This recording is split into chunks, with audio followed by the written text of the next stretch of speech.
Hey everybody, welcome back to my channel. My name is Stephanie Bree, and today I'm talking about I'm ranking the top 10 horror villains of all time.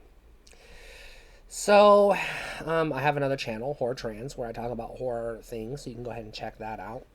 But today I just wanted to rank the horror villains. I wanted to do a top 10 list because I could barely come up with 10 to fill out the list, so I didn't want to do like a 15, and I definitely couldn't do top 25. And I'm going to start the list off with number 10, and this is Michael Myers. Now, I'm not a huge fan of the Halloween franchise, and I racked my brain to find anybody to go in the number 10 spot that wasn't Michael Myers. But I couldn't find anybody that fit the spot. You know, nobody that was as iconic as this guy. So I went ahead and put him in number 10. You know, Michael Myers is famous for the Halloween movies. He's an escaped psychopath who gets out of a mental hospital. And he goes on a killing spree. And in some movies, he's chasing his sister. Other movies, he's just killing random people. I mean, it's bonkers. The timeline doesn't make a lot of sense. But yeah, Michael Myers, he has one move. He takes the knife and he stabs him into the wall. And that's it. He does it every fucking movie. Number 9 is Victor Crowley. Now, he made his first appearance in the Hatchet franchise, but then he got his own movie. And he is played by the legendary Kane Hodder, who also plays Jason in several of the Jason movies.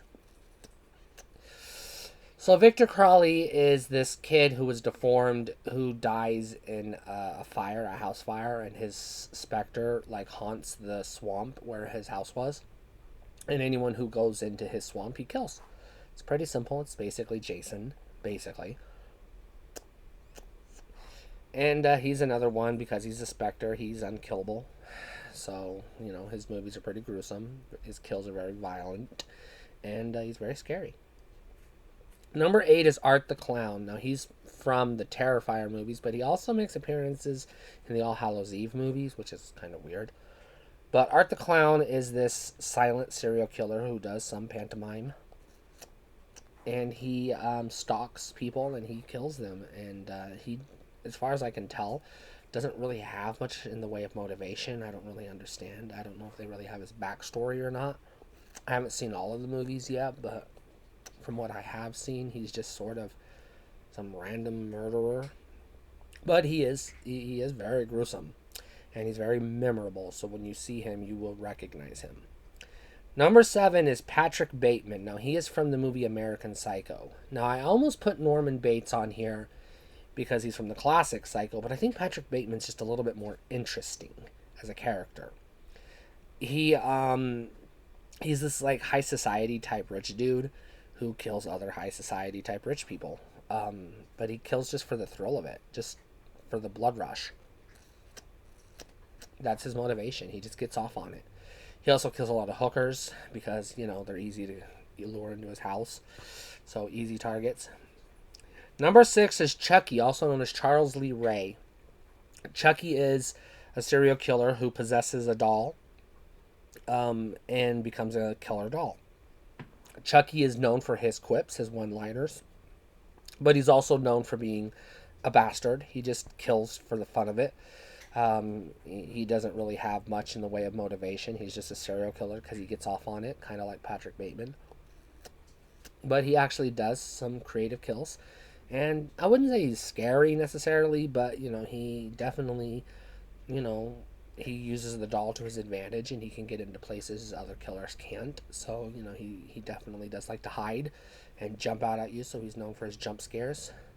Number 5 is Leatherface. Leatherface is the star of the Texas Chainsaw Massacre franchise, and he is a psychopath as well.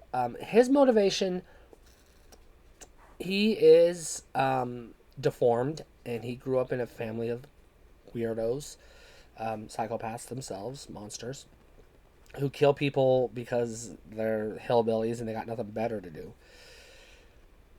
So, Leatherface is famous for using a chainsaw, but he does use other weapons from time to time. And what he does is he takes a knife and he skins somebody's face off, takes the skin, just carves their face off, and wears the skin from their face on his as a mask, and that's why he's called Leatherface.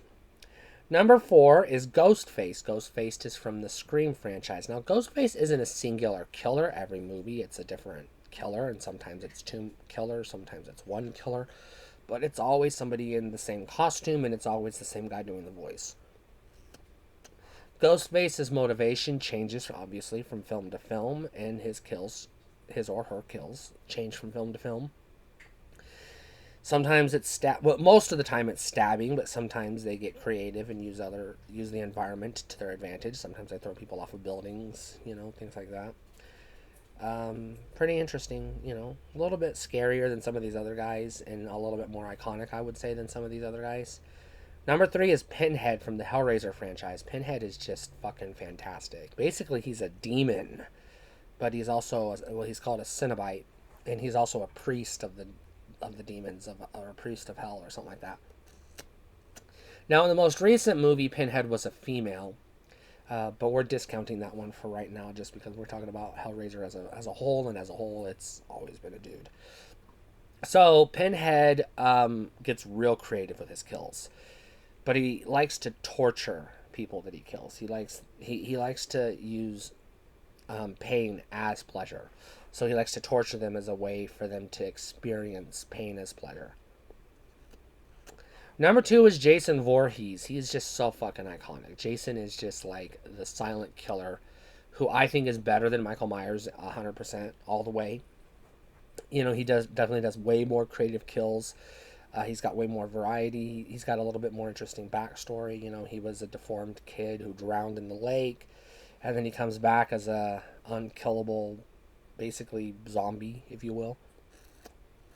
Now, he doesn't officially become Zombie Jason until part 6, but I maintain he was a zombie the whole time because they established that he died in Friday the 13th part 1, and so he comes out of the lake, and he's a kid when he comes out of the lake, but then in part 2 he's an adult. So I kind of, in my head canon, he's always been a zombie, basically. And of course, number 1 is the greatest horror villain of all time. His name is Freddy Krueger. My favorite horror film of all time is A Nightmare on Elm Street. My favorite film of all time is A Nightmare on Elm Street. Freddy Krueger is the best. He is famous for using your fears to kill you. He gets people in their dreams. He's got the most creative and fantastical kills of all of these horror killers. And he's got some of the best horror movies ever made. So definitely number 1 is Freddy Krueger. That's my list. Let me know what you think of this list. Who should have made the list, or who would have made the list if I did, say, a top 15 or so. That's all I have for today. Please comment, subscribe. Don't forget to share the video, and stay cool.